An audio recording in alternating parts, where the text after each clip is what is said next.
మనం ఒకసారి ఆలోచిస్తే మనుషుల్లో ఉంది గాలి కాదు, స్వయాన తన రూపాన్ని పోసి తన పోలికనిచ్చి దేవుడు తన పోలికలో నరుణ్ణి నిర్మించుకున్నాడు.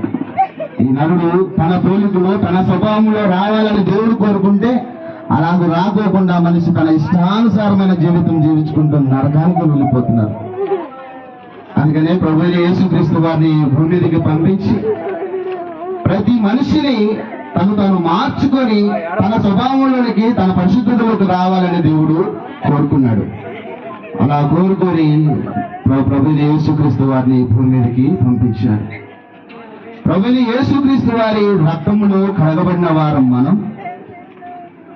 అయితే ప్రభువైన యేసుక్రీస్తు వారి రక్తంలో కడగబడిన వారికి మరణ భయం అనేది ఉండకూడదు. ఎందుకంటే బైబిల్ గ్రంథంలో ఒక మాట ఉంటుందండి, తెస్సలోనికి రాసిన మొదటి పత్రిక 4వ అధ్యాయంలో, నిరీక్షణ లేని ఇతరు వరే మీరు దుఃఖపడుకుంటూ నిమిత్తము ఈ సంగతులు మీకు తెలియకుండా నాకు ఇష్టం లేదంటాడు. ఎందుకని? మనకు ఒక నిరీక్షణ ఉంది, చనిపోతే తిరిగి లేస్తామని, చనిపోతే మళ్ళీ బ్రతుకుతామని, చనిపోతే దేవుడి దగ్గర ఆయన రూపంలో ఉంటామని ముందుగానే మనకు తెలియజేయబడింది. ఈ మరణ భయం చేత పూర్వకాలంలో ఉన్న వారందరూ మరణ భయం చేత చచ్చిపోతుంటే ఆ మరణ భయంను తీసివేసి ప్రభువైన యేసుక్రీస్తు వారు జయించాడు మరణాన్ని. భయం జయించి మృత్యుంజయుడే తిరిగి లేచాడు. కాబట్టి ఆయన మరణ వేదనను మనకు తొలగించి ఇక చనిపోయిన మనకు మళ్ళీ బతుకుతామని ఒక నిరీక్షణ మనకు ఏర్పాటు చేశాడు ప్రభువైన యేసుక్రీస్తు వారు. మీరందరూ ఆలోచించండి, దాసు గారు చనిపోయాడు కదా, ఈయన తిరిగి లేస్తాడా లేవడనే ఒక నిరీక్షణ మీకు ఉందంటారా? దాసు గారు తిరిగి లేస్తాడని ఒక నిరీక్షణ ఉండాలి, ఉన్నది. ఎందుకంటే మా ప్రభువైన యేసుక్రీస్తు వారు మృత్యుంజయుడే తిరిగి లేచాడు కాబట్టి ఆయన అడుగు జాడల్లో ఆయన రక్తంలో కడగబడిన మనమందరం కూడా అదే బాటలో నడుస్తామని దేవుడు మనకు వాగ్దానం చేశాడు. కాబట్టి దాసు గారి గురించి మీరు మాట్లాడాల్సిన విషయాలు కానీ, చిన్నతనం నుంచి నేను చూస్తున్న ఆయన గురించి, ఆయనలో ఇంతవరకు కోపాన్ని నేను చూడలేదు.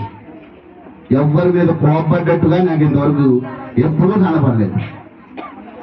తన విశ్వాస జీవితంలో ఎక్కడ ప్రార్థన ముందుగా ఉన్న వ్యక్తి అతనే. మన సేవకులు తండ్రి గారు ఆయన గురించి గొప్పగా చెప్పిన రోజులు చాలా ఉన్నాయి. దాసు ఒక్క ఆదివారం కూడా మిస్ కాడయ్యా ప్రార్థన కానీ.